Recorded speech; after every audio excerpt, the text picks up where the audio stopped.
Hello guys, ഞാൻ അയന. ഞാനൊരു clay ആസ്പിരൻ്റാണ്.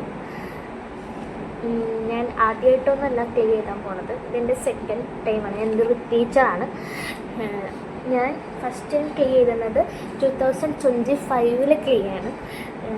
ഞാൻ അത് ഒരു 1 year ലോങ് ഓഫ്ലൈൻ കോച്ചിങ്ങൊക്കെ എടുത്ത് സെറ്റാക്കിയിട്ടൊക്കെയാണ് എക്സാം അറ്റൻഡ് ചെയ്യണത്. പക്ഷേ അപ്രതീക്ഷിതമായിട്ട് എക്സാം നേരത്തെ വരുന്നതും പിന്നെ കുറച്ച് അധികം ഹാർഡായിരുന്നു കമ്പാരിറ്റീവ്ലി 3 year. അതുകൊണ്ടും പിന്നെ അതുമാത്രമല്ല, എൻ്റെ ഭാഗത്തുനിന്നും കുറേ മിസ്റ്റേക്കുകൾ പറ്റിയിട്ടുണ്ട്. ഞാനും വേണ്ട രീതിയിലുള്ള എഫേർട്ട് ഇട്ടിട്ടുണ്ടെങ്കിലും ആ ഒരു എക്സാമിന് വേണ്ട രീതിയിലുള്ള സംഭവം എൻ്റെ അടുത്തൊന്നും ഉണ്ടായിരുന്നില്ല എന്ന് വേണം പറയാനായിട്ട്. എൻ്റെ ഭാഗത്തും കുറേ മിസ്റ്റേക്കുകൾ പറ്റിയിട്ടുണ്ട്. അപ്പോൾ അങ്ങനെയൊക്കെ ഞാൻ പ്രതീക്ഷിച്ച പോലെ എനിക്ക് റാങ്കൊന്നും കിട്ടിയില്ല. അങ്ങനെ ഞാൻ വിചാരിച്ചു എന്തായാലും പ്രൈവറ്റ് പഠിക്കുന്നുണ്ടെങ്കിൽ ഗവൺമെൻറ് തന്നെ മതി എന്നുള്ളൊരു ഉറച്ച വിശ്വാസത്തിൽ ഞാൻ ആ റിസ്ക് എടുക്കണതാണ്. ക്ലേ 2026 അടുത്ത വർഷത്തെയും കൂടി എഴുതാമെന്ന് വിചാരിക്കുന്നു. അങ്ങനെ ഞാൻ അതിലേക്ക് അടുക്കുകയാണ്. ഞാൻ എന്താണ് ചെയ്തതെന്ന് വെച്ചാൽ, റിട്ടിൻ്റെ ഒരു ഓൺലൈൻ കോഴ്സ് ഉണ്ട്. ഇനി ഞാൻ ഓഫ്ലൈനിൽ പോകുന്നില്ല എന്നുള്ളത് തീരുമാനിച്ചു.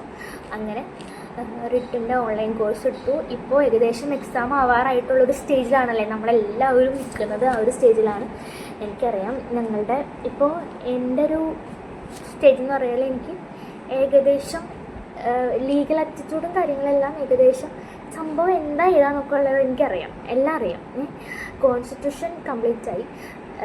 കോൺസ്റ്റിറ്റ്യൂഷൻ്റെ പിന്നെ പ്രാക്ടീസ് ടെസ്റ്റുകളും സെക്ഷൻ വൈസ് മോക്ക് ടെക്സ്റ്റുകൾ എടുത്തുകൊണ്ടിരിക്കുന്നതാണ്. അതുപോലെ തന്നെ ബാക്കിയുള്ള ലീഗൽ സബ്ജക്റ്റുകളും ഇനി വഴിയെ അതുമായിട്ട് ബന്ധപ്പെട്ട പ്രാക്ടീസ് ടെസ്റ്റുകൾ എടുത്ത് അങ്ങനെ കുറേ ക്വസ്റ്റ്യൻസ് പ്രാക്ടീസ് ചെയ്യാമെന്നാണ് ഞാൻ വിചാരിക്കുന്നത്. പിന്നെന്താ, സിലബസിൽ പിന്നെ വരുന്നത് നമുക്ക് ഇംഗ്ലീഷാണല്ലോ. ഇംഗ്ലീഷ് ഗ്രാമറും കാര്യങ്ങളും എല്ലാം ഞങ്ങളുടെ ക്ലാസ്സൊക്കെ എല്ലാം കഴിഞ്ഞു. ഇനി നമ്മളുടെ പണിയാണ്. നമ്മളതിന് പ്രാക്ടീസ് ചെയ്യുക എന്നുള്ളൊരു സാധനമാണ്. എത്രത്തോളം ക്വസ്റ്റ്യൻസ് നമുക്ക് ചെയ്യാൻ പറ്റുന്നോ അത്രത്തോളം നല്ലതാണെന്നാണ് എനിക്ക് തോന്നിയിരിക്കുന്നത്. അപ്പോൾ ഞാൻ ആ ഒരു രീതിയിലേക്ക് എൻ്റെ എക്സാം സ്ട്രാറ്റജി മാറ്റാനായിട്ട് പോവുകയാണ്. സ്ട്രാറ്റജി അവസാനം മനസ്സിലായില്ലേ? അങ്ങനെ പിന്നെ മാത്സ് സത്യം പറഞ്ഞാൽ എൻ്റെ ക്ലാസ്സുകളൊക്കെ കഴിഞ്ഞ് എനിക്കറിയാം അതെങ്ങനെ ചെയ്യണ്ടേന്നൊക്കെ അറിയാം. പക്ഷേ അതുപോരാ. നമ്മൾ അതും ഇതുപോലെ തന്നെ കുറേ ക്വസ്റ്റ്യൻസ് ചെയ്ത് പഠിച്ചാലേ മാത്സിൽ കാര്യമുള്ളൂ എന്നാണ് ഞങ്ങളുടെ സാറുമാരും പറയണത്. അല്ല, അത് തന്നെയാണ് സത്യം. അപ്പോൾ മാത്സ് ചെയ്ത് പഠിക്കാൻ തീരുമാനിക്കുന്നുണ്ട്. അത് പക്ഷേ ഞാൻ വിചാരിക്കുന്നത് എല്ലാവരും ഒരുമാതിരി കവർ ചെയ്തതിന് ശേഷം മാത്സിന് വേണ്ടി മാത്രം ഒരു 1 week ഇരുന്നിട്ട് കുറേ ക്വസ്റ്റ്യൻസ് ചെയ്ത് പഠിക്കുക എന്നുള്ള രീതിയിലാണ് എൻ്റെ ഒരു കാൽക്കുലേഷൻ. Let's see. ഇനി ആകെ കുറച്ച് ദിവസം കൂടി ഉള്ളൂ. എനിക്കറിയാം എപ്പോൾ വേണമെങ്കിലും നമ്മുടെ നോട്ടിഫിക്കേഷൻ റിലീസ് ചെയ്യാം. സോ നമ്മളിനി വേണ്ട രീതിയിലുള്ള നല്ല രീതിയിലുള്ള ഒരു പഠനം ആരംഭിക്കേണ്ടതായിട്ടുണ്ട്. അപ്പോൾ ഞാൻ അതിന് വേണ്ടിയിട്ട് യൂസ് ചെയ്യണത് എൻ്റെ കോച്ചിങ് സെൻറ്ററിൽ കുറേ മെറ്റീരിയൽസ് ഉണ്ട്.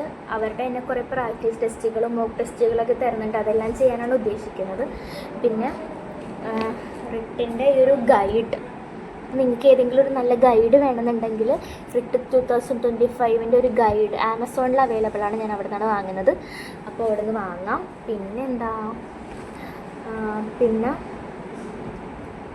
പിന്നെ യൂട്യൂബിൽ തന്നെ കുറേ ക്ലാസ്സും കാര്യങ്ങളൊക്കെ അവൈലബിൾ ആണ്.